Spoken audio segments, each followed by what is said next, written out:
कर राजा भोज और गंगू तेली वाली कहावत दो लोगों के बीच में तुलनात्मक कहानी से निकल होता है। कहावत से ऐसे लगता है कि इसके पीछे दो लोग रहे होंगे, राजा भोज मतलब बड़ा और गंगू तेली मतलब छोटा। कहा दूसरी पार्टी कौन है, क्या आप जानते हैं? इस कहावत की असली कहानी जानकर आप दंग रह जाएंगे। राजा भोज इतिहास में दर्ज एक ऐसा नाम है जिनसे जुड़ी कहावत कहाँ राजा भोज और कहाँ गंगू तेली खासी प्रचलित है।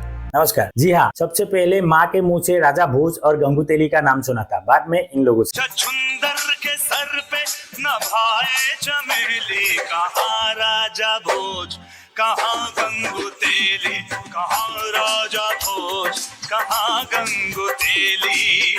कहाँ राजा भोज कहाँ गंगू तेली। अरे कहाँ राजा भोज और कहाँ गंगू तेली। वो दोनों कहाँ हैं मुझे नहीं मालूम। इनसे सुनकर राजा भोज और गंगू तेली वाली कहावत दो लोगों के बीच में तुलनात्मक कहानी से निकली लगती है, क्योंकि दो लोगों के बीच फर्क बताने के लिए इस कहावत का खूब इस्तेमाल होता है। कहावत से ऐसे लगता है कि इसके पीछे दो लोग रहे होंगे, राजा भोज मतलब बड़ा और गंगू तेली मतलब छोटा। कहाँ राजा भोज और कहाँ गंगू तेली, इस कहावत के राजा भोज तो राजा भोज ही है, लेकिन दूसरी पार्टी कौन है, क्या आप जानते हैं? इस कहावत की असली कहानी जानकर आप दंग रह जाएंगे। सबसे पहले आपको राजा भोज से मिलाते हैं। राजा भोज महाराजा विक्रमादित्य के वंशज थे। उनके पिता राजा सिंधु राजा धार राज्य के शासक थे। राजा भोज परमार वंश के 9वें राजा थे। राजा भोज अपने 55 साल के जीवन में कई लड़ाइयां लड़े और जीते। मध्य प्रदेश की धार उनकी राजधानी हुआ करता था। उन्होंने ही मध्य प्रदेश की वर्तमान की राजधानी भोपाल शहर को बचाया था। तब उस शहर को भोपाल नगर कहा जाता था, जो वक्त के साथ पहले भोपाल और अभी भोपाल नाम से जाना जाता है। दरअसल कहावत में जिस गंगू तेली का नाम इस्तेमाल होता है वो कोई एक व्यक्ति नहीं थे, बल्कि दो व्यक्ति थे। गंगू कलचुरी नरेश गांगेय थे, जबकि तेली चालुक्य नरेश तेलंग थे।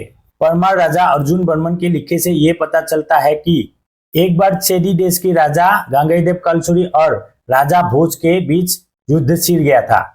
इधर राजा भोज और गांगेयदेव कलचुरी की लड़ाई चल रही थी, उधर चालुक्य राजा जयसिंह तेलंग भी बीच में कूद पड़े।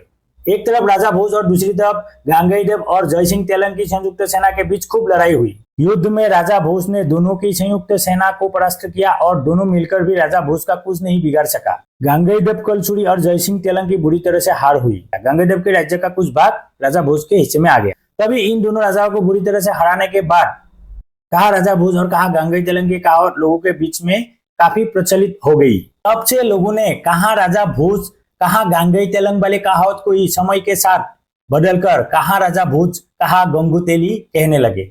इस कहावत के पीछे का कहानी जानकर आपको कैसा लगा, कमेंट जरूर कीजिएगा। ऐसे ही और वीडियो देखने के लिए मेरे चैनल को सब्सक्राइब कीजिए और मुझे सपोर्ट करने के लिए लाइक, कमेंट और शेयर कीजिए। धन्यवाद।